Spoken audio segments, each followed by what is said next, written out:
wabarakatuh. Kita dan penjualan. Ya, ini keterkaitan antara pembelian dan penjualan ya, kayak seperti di accounting gitu. Tapi memang ada beberapa perusahaan besar ya yang kadang punya bagiannya sendiri khusus admin yang menangani pembelian dan penjualan gitu. Oke.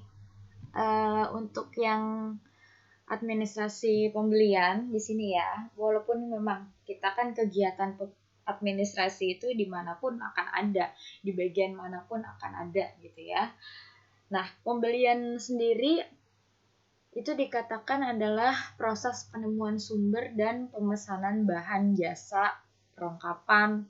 Nah, karena ada beberapa perusahaan yang memang tidak memproduksinya secara mandiri.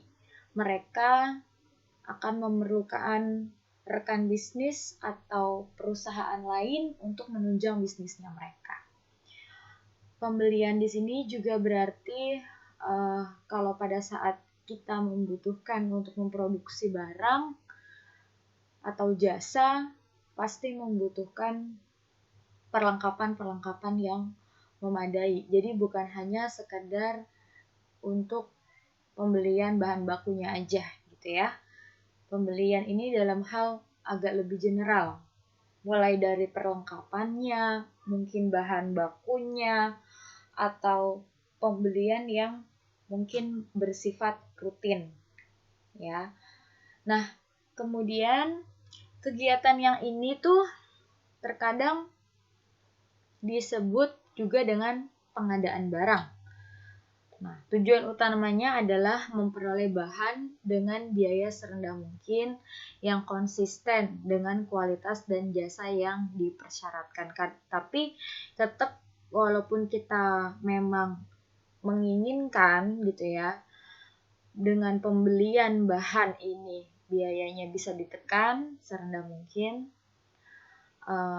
kita menginginkan yang memang sesuai dengan apa yang disyaratkan oleh perusahaan. Karena setiap perusahaan pasti punya kriteria tertentu gitu ya untuk pengadaan barang. Misalkan salah satu contohnya, ada perusahaan yang dia hanya menggunakan mesin printer ya, yang memang punya merek gitu loh, punya merek terkenal ya, sebut C atau HP gitu ya. Nah, kalau misalkan merek-merek lain mungkin perusahaan kurang percaya dengan kualitasnya. Tapi bagaimana kita bisa beli kualitas yang bagus sesuai dengan yang disyaratkan oleh perusahaan, tapi bisa ditekan dengan harga yang mungkin lebih rendah jika pembelian itu bersifat rutin atau mungkin bisa banyak atau mungkin sudah bekerja sama dengan perusahaan tersebut. Nah, di sini dikatakan bahwa terlepas dari memastikan bahwa perusahaan mempunyai persediaan bahan tanpa henti, adalah fungsi dari pembelian untuk memastikan bahwa ada keseimbangan antara persediaan bahan dengan tingkat inventaris, sehingga perusahaan dapat mempertahankan posisi labanya sepanjang menyangkut biaya bahan. Nah, ini kalau misalkan kita memang untuk memastikan adanya persediaan bahan tersebut, kira-kira apakah masih tersedia atau emang harus sih dibeli gitu. Nah, supaya kita mengetahui apa-apa aja yang harus dibeli berdasarkan benar-benar kebutuhan perusahaannya ya. Kemudian prosedur dari administrasi pembelian, langkah-langkahnya yaitu sebagai berikut. Yang pertama, kita ada daftar gitu ya. Pastilah ada daftarnya, ada rinciannya daftar. Kalau misalkan di sini kita analisis apa sih yang perlu dibeli gitu. Nah, makanya harus ada listnya ya. Tanda terima dan analisis daftar permintaan pembelian. Jadi kalau misalnya bagian lain, misalkan membutuhkan inventaris perlengkapan kantor, membutuhkan ini itu ya, atau peralatan. Nah, harus ada daftarnya, apa saja yang kira-kira ingin dibeli dan dibutuhkan. Nah, itu berdasarkan kebutuhan. Kemudian memilih sumber persediaan yang potensial. Nah, untuk mengeluarkan pembelian ini ya bisa kira-kira kita menggunakan sumber yang mana ya, pengeluarannya ini dari uang apa gitu. Karena kalau memang ada budgetnya ya berarti memang budget untuk pembelian bagian tertentu untuk sesuai dengan requestnya memang harusnya ada. Jadi biasanya kalau di kantor-kantor itu sudah di-budgeting gitu ya. Sudah di-budgeting setiap tahun untuk inventaris sekian.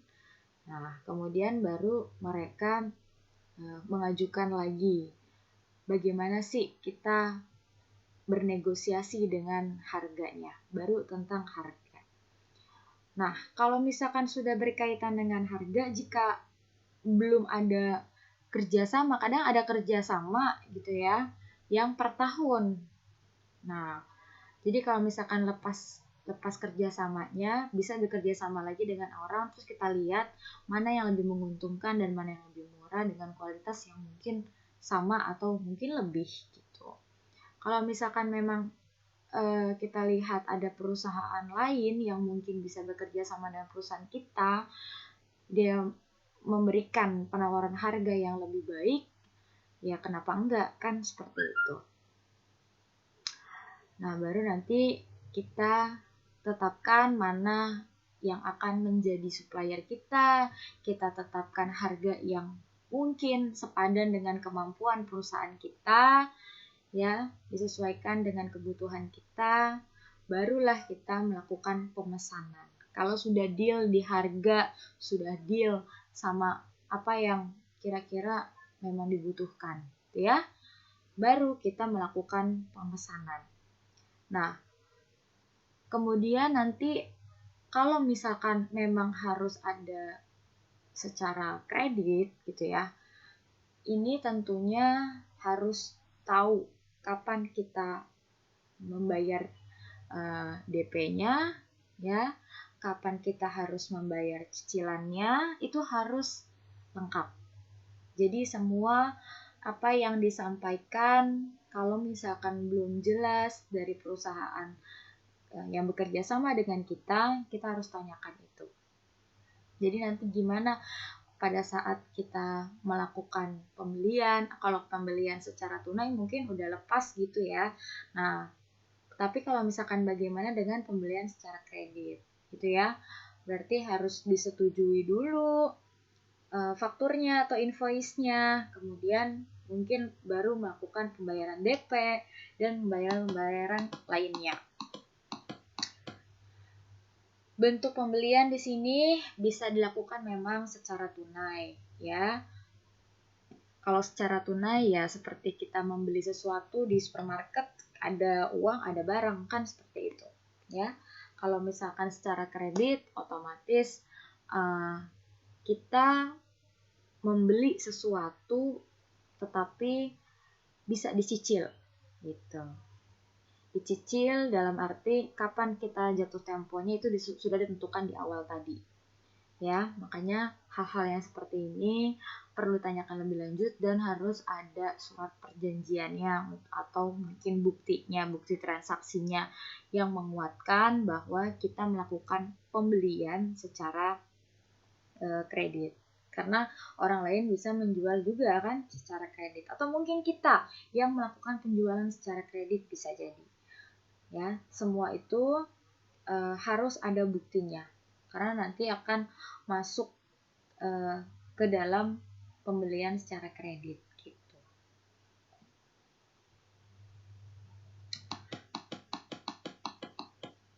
Kemudian pendekatan pembelian yang berlainan.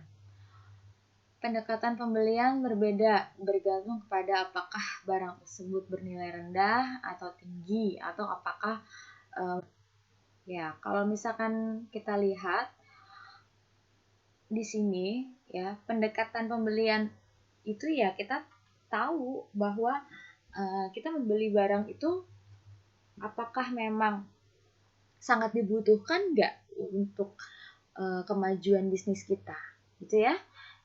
Apakah memang benar-benar sudah penting nggak untuk dilakukan pembelian, atau mungkin ya udah hanya sebagai pelengkap saja gitu. Nah, bernilai nggak buat kita. Nah, itu yang perlu mungkin difikirkan oleh semua perusahaan. Karena terkait dengan pembelian, jangan sampai kita membeli barang yang salah, apalagi dengan harga yang cukup mahal. Membeli mesin dengan harga yang cukup mahal, tapi ternyata salah gitu ya.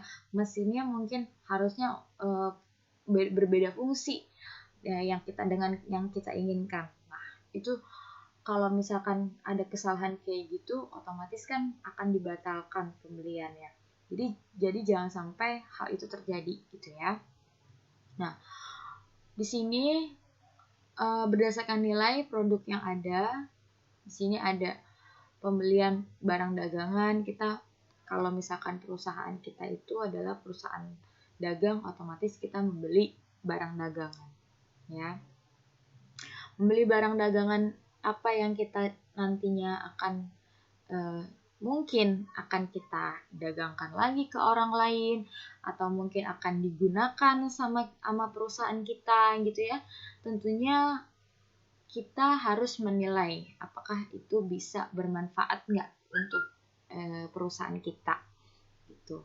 Karena bagian admin pembelian ini memang pertimbangannya banyak ya. Apa yang dibeli itu harus dipertanggungjawabkan gitu. Kemudian biayanya bagaimana? Kira-kira masuk nggak nih dengan kantong perusahaan? Gitu. Kalau misalkan memang ada proses tawar-menawar di sini, ya dilakukan saja. Toh itu sah-sah aja di dalam dunia bisnis. Gitu. Kalau misalkan memang masih bisa ditawar, harganya masih ya sesuai dengan logika, kenapa enggak? Gitu kan? Nah, kemudian kalau misalkan memang ada perjanjian pembelian ataupun kita udah punya rekanan seperti itu ya kan, itu seperti itu lebih enak. Bisa jadi harga yang ditawarkan sama mereka juga karena kita udah rekanan jadi lebih rendah. Baik kalau kita belinya lebih banyak. Nah, selanjutnya kalau kita menjual barang gitu ya, penjualan, terkait dengan penjualan di sini, suatu usaha yang terpadu untuk mengembangkan rencana-rencana strategis yang diarahkan pada usaha pemuasan kebutuhan dan keinginan pembeli, guna mendapatkan penjualan yang menghasilkan laba. Penjualan dapat dilakukan dengan berbagai cara, ada penjualan secara tunai maupun secara kredit yang Ibu bilang tadi. Kalau perusahaan kita ini ingin menjual suatu barang, ya, mau itu barang milik perusahaan atau barang itu adalah barang dagangan gitu ya, memang barang dagangan. Nah, itu memang bisa kita jual dengan dua cara ya. Bisa dengan secara tunai kita jual, nanti kita akan mendapatkan langsung pendapatan penjualannya, atau kita menjualnya secara kredit. Jadi orang tersebut atau perusahaan rekanan bisnis kita bisa membeli kepada kita secara kredit dicicil gitu. Nah, ini memudahkan juga kepada para pembeli kita untuk melakukan pembelian tentunya kepada kita. Ya, jadi kalau misalkan ada yang kesulitan dana atau apa, bisa melakukan pembelian secara kredit. Banyak sih perusahaan sekarang yang sudah menerapkan seperti ini gitu. Nah, untuk prosedur penjualan di sini, sejak dulu sampai sekarang penjualan masih tetap sama, ya masih tetap berperan paling penting di antara aktivitas lainnya. Penjualan merupakan sumber hidup suatu perusahaan karena dari penjualan kita nanti akan peroleh profit atau laba. Itu yang kita inginkan, ya. Yang kita inginkan supaya perusahaan tetap maju, perusahaan dapat berkembang. Jadi yang paling penting di dalam bisnis ya otomatis adanya pembelian dan penjualan. Banyak faktor selain usaha promosi, termasuk segi pelayanan atau pemberian servis, harga yang cocok. Nah, juga bagian pimpinan perusahaan dapat mengikuti order penjualan yang masih luas atau terbuka. Ya, enggak serta-merta bagaimana cara kita mempromosikan gitu ya. Tapi bagaimana apa yang kita berikan kepada orang lain, cara kita dalam penyampaian memberikan pelayanan kepada orang lain atau calon pembeli kita itu juga sangat membuat mereka puas. Jadi kalau misalkan ada variabel kepuasan, itu salah satunya mereka puas dengan pelayanan kita. Nah, salah contohnya misalkan kayak ada sebuah perusahaan minimarket besar, secara promosi dia ya biasa-biasa aja, bahkan nggak ada iklan gitu ya, tidak ada iklan di TV. Nah, tapi pemberian servisnya ya di dalam lingkungan supermarket itu sangat memadai ya, ada fasilitas untuk arena bermain anak, ada musola ya, harganya juga cocok di kantong masyarakat menengah ya, mau menengah ke bawah bisa, menengah ke atas juga bisa karena harganya masih logis. Dan apabila kita membeli di supermarket tersebut dengan jumlah yang mungkin cukup banyak sekali promosi. Jadi walaupun dia nggak gencar promosi di media, di Instagram atau dimanapun, keuntungannya sangat pesat, perkembangannya juga pesat ya. Padahal supermarketnya juga tidak sebesar supermarket yang kita kenal sekarang ya. Ini supermarket ini tuh dari dulu, tapi selalu dicari sama orang-orang karena harga dan pelayanannya yang sangat baik. Nah, mereka tidak mengedepankan promosi besar-besaran di media. Jadi yang namanya promosi bukan satu-satunya hal yang bisa ditawarkan ataupun yang bisa dilakukan perusahaan untuk bagaimana meningkatkan labanya. Tapi bagaimana pelayanan kita gitu ya sebagai perusahaan yang mungkin menjual barang dagangan maupun jasa, memberikan pelayanan terbaik kepada pelanggan, mungkin pelanggan juga akan bisa respect gitu. Ada juga yang harganya nggak masuk akal ya, ini barang harganya nggak masuk akal. HP promosi nggak ada, nggak gencar seperti Android pada umumnya ya. Servis yang di pelayanannya ya biasa-biasa aja gitu kan, tapi fiturnya itu keren banget dan dibutuhkan banyak orang. Nah, bisa jadi HP tersebut yang bakal dilirik sama banyak orang. Jadi penjualannya juga nanti akan meningkat. Jadi satu-satunya bukan satu-satunya jalan kalau promosi itu adalah yang paling terpenting. Karena selain daripada itu usaha promosi ya, yang lain juga masuk ke dalam kategori bagaimana kita bisa menjual barang dagangan supaya bisa mendapatkan untung yang maksimal. Kemudian aktivitas kegiatan penjualan ya, kalau secara kronologis tentunya jika ya, kalau misalkan memang ada pesanan, tapi nggak semua seperti ini ya. Kalau memang ada yang penerimaan pesanan, pasti kronologisnya akan seperti ini. Jadi by order gitu ya, ada pesanan, kita akan konfirmasi benar nggak pesanan tersebut. Nah, kemudian baru kita kirim barangnya, kita buatin, ini bukan taktur ya, faktur gitu ya. Kita buatkan faktur atau invoice-nya, baru nanti ada laporan penjualannya. Tapi tidak semua perusahaan menerapkan kronologis yang demikian. Karena banyak yang kita tahu nggak by order seperti ini gitu. Jadi mereka menyediakan barang-barang dagangannya udah aja di display.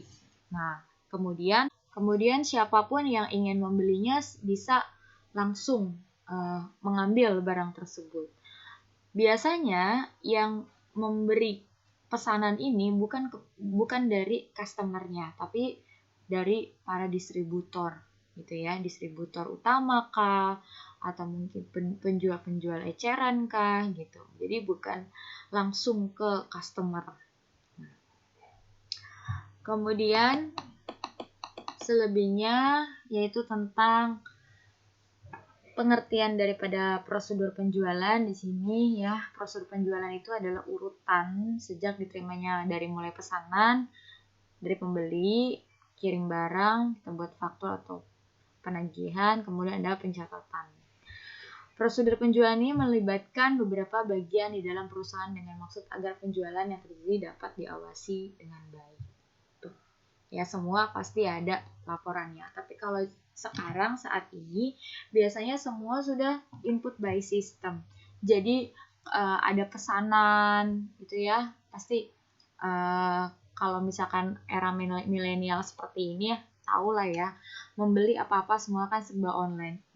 Nah, pesanan itu bukan dalam arti seperti dulu ada surat pesanannya gitu, tapi kita bisa beli memesan barang walaupun hanya dengan menggunakan aplikasi. Jadi udah by system semua. Nah, tapi tetap sesuai dengan prosedur penjualan. Kemudian untuk bagian-bagian yang terkait di dalam administrasi penjualan ya apa aja.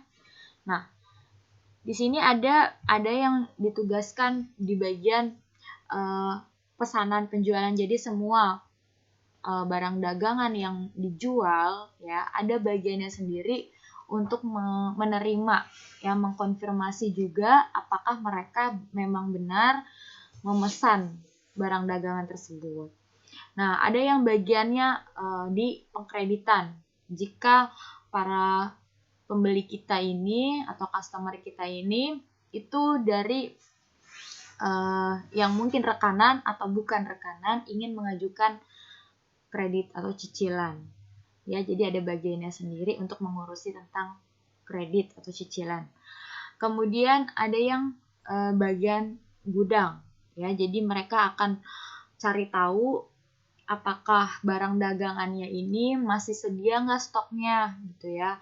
Bisa nggak untuk dilakukan penjualan atau pengiriman. Kalau misalkan memang udah mulai menipis, mereka akan confirm lagi nanti bagian produksi kah gitu ya, kalau itu adalah manufacturing. Kemudian bagian pembelian kah. Nanti karena soalnya kan ada perusahaan-perusahaan yang mungkin dia nggak memproduksi sendiri gitu ya. Ada yang dia memang beli lagi dari orang lain atau perusahaan lain. Ya, kalau kayak gitu dia harus confirm ke bagian pembelian. Apakah barang yang untuk dijual ini udah dibeli gitu. Nah, itu bagian pergudangan tuh harus bisa seperti itu.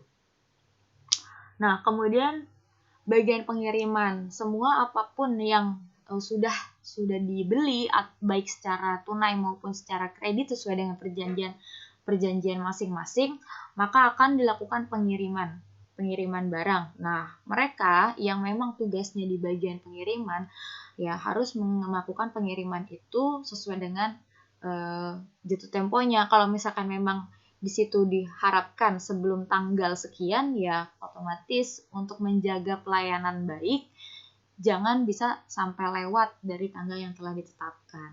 Tuh.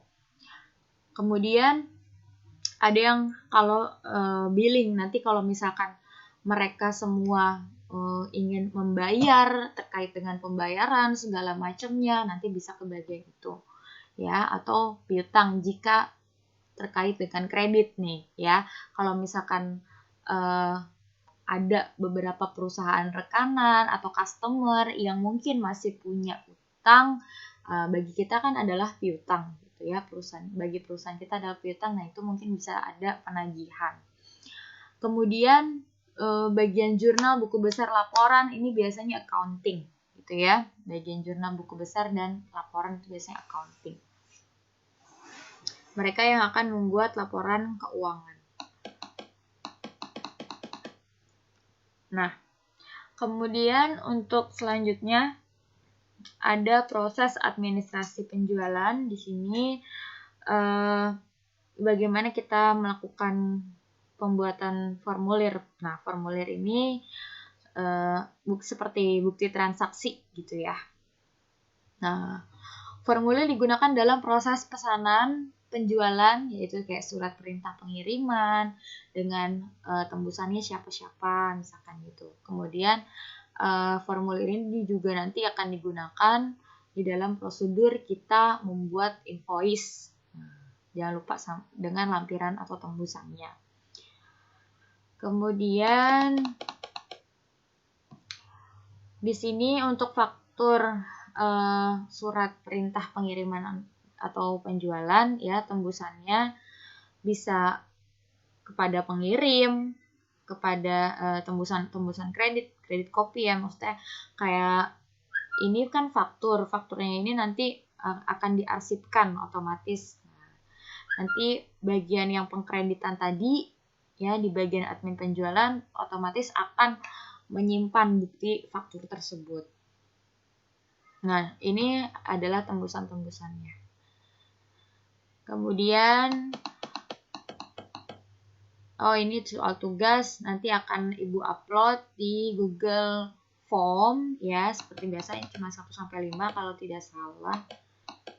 Ya. Ya, jadi kalau misalkan tentang administrasi pembelian atau penjualan nanti biasanya di dalam menjalankan usaha atau bisnis perusahaan memang ada bagiannya sendiri yang ngurusin ini. Bisa ada yang masuk ke dalam bagian keuangan ya, mereka bisa masuk ke dalam bagian keuangan. Ada juga yang punya unit sendiri gitu, khusus tentang pembelian dan penjualan barang dagangan.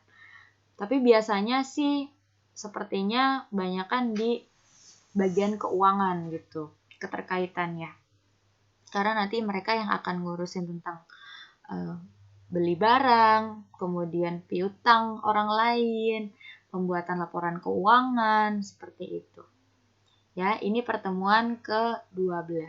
Oke. Untuk absensi jangan lupa nanti kalau misalkan yang belum, mohon kalian buka Google Form-nya juga di materi. Nanti akan Ibu upload juga Google Form khusus absensi. Jadi terpisah ya. Kalau misalkan kalian tidak isi tapi tugasnya ada, Ibu bingung tuh nanti ya. Kalau bisa tugas ada, absensi juga diisi gitu. Dan sampai absensinya cuma 5 orang ya. Karena nanti uploadnya Ibu akan langsung upload ke dalam staf UBSI gitu. Oke, kurang lebihnya mohon maaf. Wassalamualaikum warahmatullahi wabarakatuh semuanya.